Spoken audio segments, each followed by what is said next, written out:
Sorotan selanjutnya, Gubernur nonaktif Papua Lukas NMB hari ini kembali menjalani sidang kasus suap dan gratifikasi di Tipikor, Jakarta. Agenda sidang hari ini adalah mengagendakan tanggapan jaksa atas nota keberatan terdakwa NMB. Gubernur nonaktif Papua Lukas NMB didakwa menerima suap dan gratifikasi senilai 46,8 miliar rupiah saat menjabat 2 periode sebagai Gubernur Papua.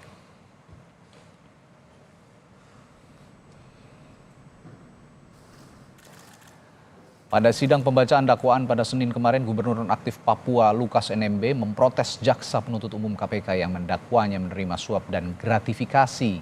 Ketika jaksa menyebut Lukas diduga menerima suap dan hadiah sebesar 46,8 miliar rupiah, Lukas langsung menghardik jaksa. NMB meneriaki jaksa berbohong. Menerima hadiah atau janji, yaitu menerima hadiah yang keseluruhannya sebesar 45 miliar 843 juta 485.350 rupiah dengan rincian sebesar 10 miliar rupiah 10 miliar 413 juta 929.000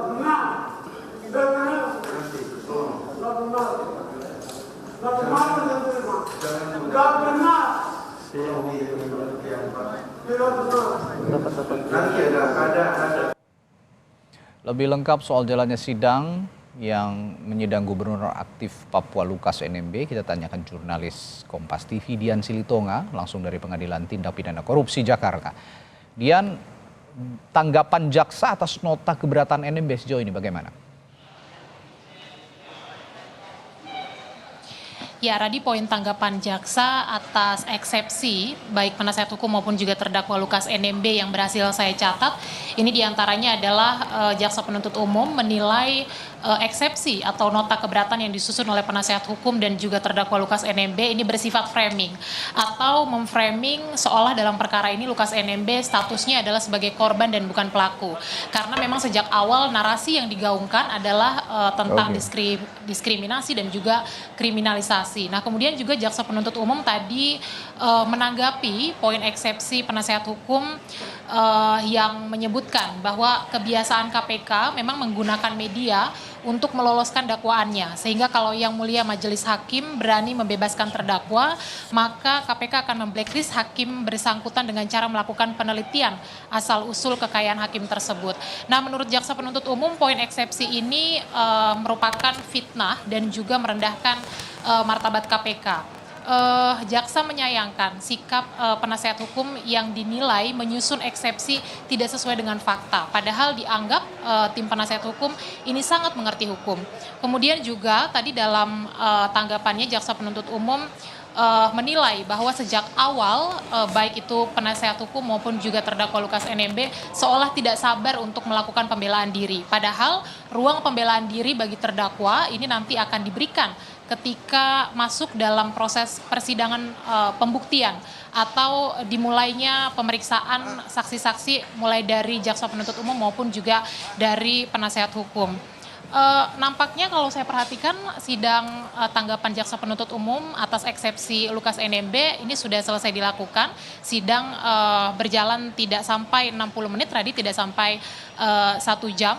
Tapi kalau saya boleh lagi menyampaikan di sidang sebelumnya, kita ingat pada pembacaan eksepsi memang penasihat hukum maupun juga Lukas NMB dalam eksepsinya menitik beratkan pertama pada persoalan seolah-olah tidak ada atau KPK tidak memberikan asas praduga tak bersalah terhadap Lukas NMB karena sejak awal tim penasihat hukum ini menilai bahwa KPK sudah menggiring opini lewat media bahwa Lukas NMB ini merupakan seorang koruptor.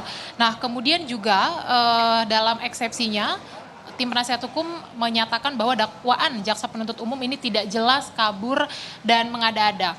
Kemudian juga Lukas NMB dalam eksepsinya menyoroti, ia menilai bahwa jaksa penuntut umum atau KPK ini mengabaikan kondisi Lukas NMB yang sedang sakit dan terkesan memaksakan proses persidangan meskipun